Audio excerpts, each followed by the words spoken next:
Statistics show that 1 in 5 people today own a smartphone. Smartphones are not only a communication tool, but they have become a necessity people cannot live without. People use smartphones not only for their work, but also for fun. Statistics from the Apple App Store and Android Play Market show that games are the most downloaded applications. The gaming industry has become a multi-million-dollar market, generating millions and millions of dollars every single day. Some of the most popular games include Angry Birds, Plants vs. Zombies, and Candy Crush Saga. Yes, a couple. Yeah, a lot. Candy Crush, Railways, played Angry Birds as well. Yeah, baseball game. Planes vs Zombie, and Fruit Ninja. Candy Crush. Oh, Candy Crush. Candy Crush. Candy Crush Because it can play with your Facebook friends. has challenges, and if you finish one level, you go to another one, then another one, and then it gets harder. Tapestry. Plane vs Zombie. Angry Birds. And why? Because I can do it. Statistics also show that more than 40% of Australians play games with their mobiles, making it the most commonly used device to play games in households. 75% of game players are over 18 years old, while the average age of an application gamer is 32 years old. More than 50% game application users play games daily with a duration of half an hour to 1 hour each time. The mobile game industry has been increasing for the past 3 years. In 2009 alone, the industry generated $2 billion in sales. It is expected to increase to $2.5 billion in 2015. We found that 42.3% of our online survey respondents play mobile games every day, and nearly 80% of them spend at least 10 minutes on games. In defining smartphone game addiction, academic researchers state that addiction has 5 characteristics. These characteristics can be identified as conflict, withdrawal, relapse and restatements, and finally, behavioral salience. The scholars also found that more and more people have become addicted to their smartphones for different reasons. Firstly, possessing a smartphone is evidence of their personal autonomy. Secondly, it provides identity amongst their peers. Thirdly, it is a source of fun and entertainment. Lastly, it is a device to help them maintain their interpersonal relationships. Therefore, we can define mobile game addiction as the use of a mobile device to play games every day, regardless of duration, and or feel negative emotions when unable to play. Every hour, all the time. Daily. Every day. Every hour. Every 5 minutes, maybe. Every day? All the time. Probably varies, but at least once a week. And Maybe 3 times a week, 3 or 4 times a week, yeah. Maybe 10 times a day. Whenever I have free time, like waiting for a bus. Only when I'm free. Yeah, probably every day. I normally use games if I'm waiting for an appointment. yeah, probably 5 to 10 minutes. No more than an hour. I think at least 1 hour a day. 1 hour a day. 1 hour? 1 hour. Maybe more than 1 hour. Maybe combined 3 hours. We will apply the pre-purchase decision-making model to help us understand and analyze the reasons of playing mobile games. The model is made up of 3 stages: problem recognition, information search, and evaluation and selection. Motivation theory, together with social influence, will also be discussed. So what would Abraham Maslow say about smartphone games? According to Maslow's hierarchy of needs, all humans acquire a similar set of motives through genetic endowment and social interaction. Some motives are more basic or critical than others. The more basic motives must be satisfied to a minimum level before other motives are activated. As the basic motives become satisfied, the more advanced motives come into play. There are 5 different levels of Maslow's hierarchy of needs: physiological, safety, social, esteem, and self-actualizing. Because there is a limited number of journal articles about the motivation for smartphone games, our research studied the motivations for online games to assist us in applying them to Maslow's model. There are 5 types of factors that explain the motivation for playing games online: relationship, adventure, escapism, relaxation, and achievement. And these factors can also be applied to smartphone games. According to our online survey, 41% respondents play games on smartphone for killing time, 30% for entertainment, 22% play games because they want to have a break, 7% said they are motivated by their peers. Enjoyment. I suppose something to do when I'm not studying, and also just for enjoyment.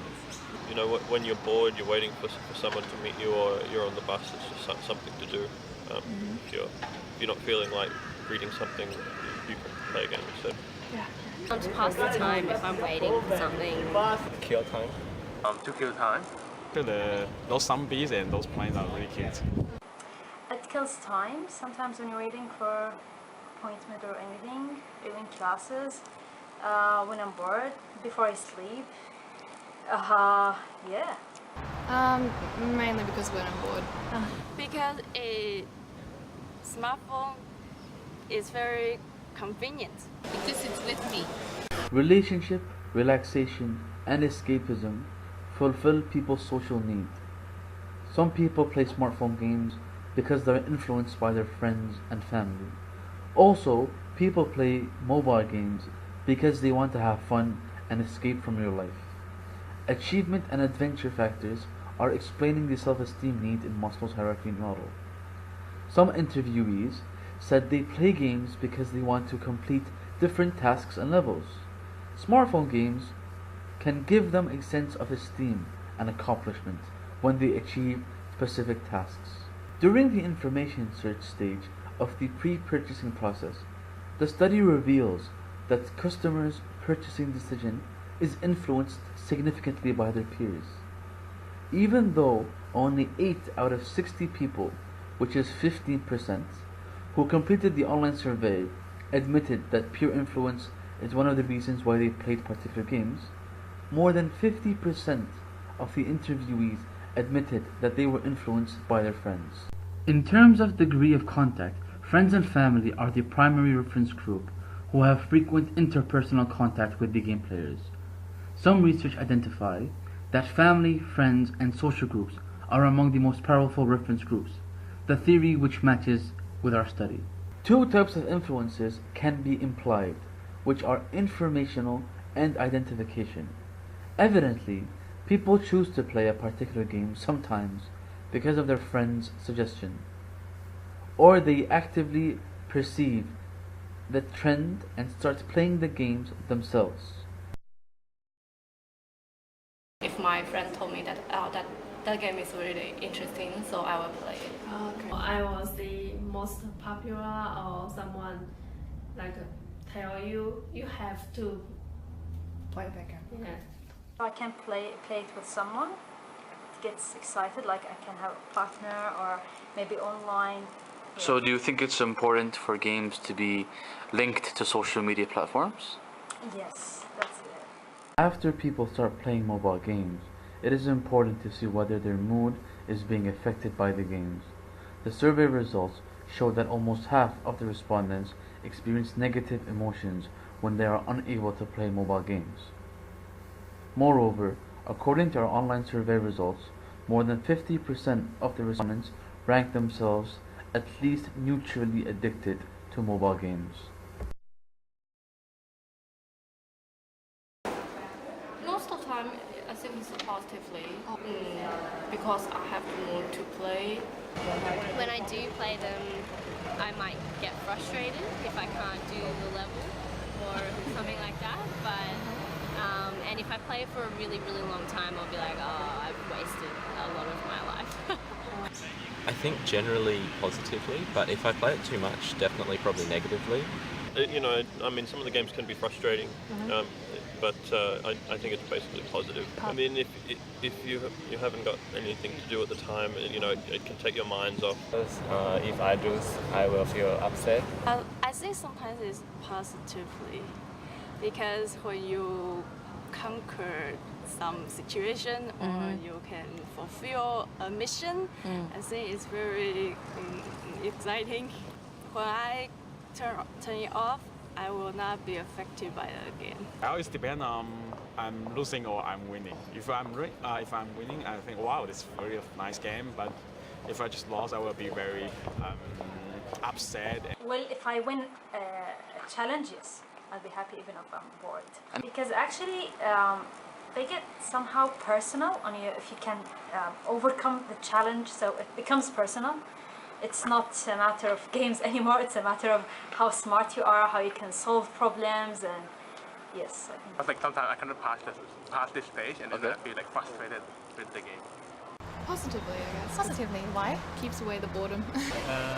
Well, I like to think it's a positive influence. It's just a form of relaxation, you know. Yeah. I guess it can be frustrating sometimes if your game isn't going as well as it could. But yeah, it's just a game, so nothing too serious. Maybe, yeah, sometimes if I really get into the game, especially one that, you know, sort of keeps following through, you want to keep going back to it and keep playing it. Not too much, but yeah, definitely sometimes probably I would say stress. Yeah. Sometimes if I urge to, you know, break through the table, I will be some kind of stress. Yeah, but normally it's not very strong emotion. Yes, sometimes because it's close to the middle exam, so I just feel upset because I feel very upset that I cannot play again. I have to study, so. Well, it depends on the situation. If I'm bored, yes, I will feel frustrated because I just want to kill time. But if I'm entertained with my friend and you know, I'm not really paying attention to it, then it's okay. I think it's about $1 to $3 Australian dollar. Yeah. $1, maybe $2. $1.99. I do both. I will buy games if I really like it. So I think the most I paid was about $5. I played before, and I want to play it again and go through every challenge. So it begins free, but when people play more, it begins to charge people for money. Yeah. I have purchased some. Usually my son asks for them. Free ones, yeah. And why? Because I don't really think I should pay money to little games that I wouldn't play as much. Sometimes they're bargain. I download free ones and they're bargain. No more than $2. And one. Probably about a 2. I think it's 3. Yeah. Probably 3, if I'm honest. 3? Try to be honest, yeah. Probably at 1.5 to 2. Maybe 3. 3, middle.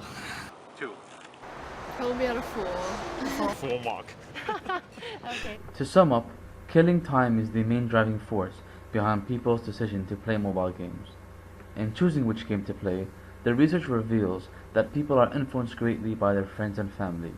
Even though the majority of the respondents play their mobile games daily, only 4 admitted that they are very addicted, which, as we imply, people were just not being very honest.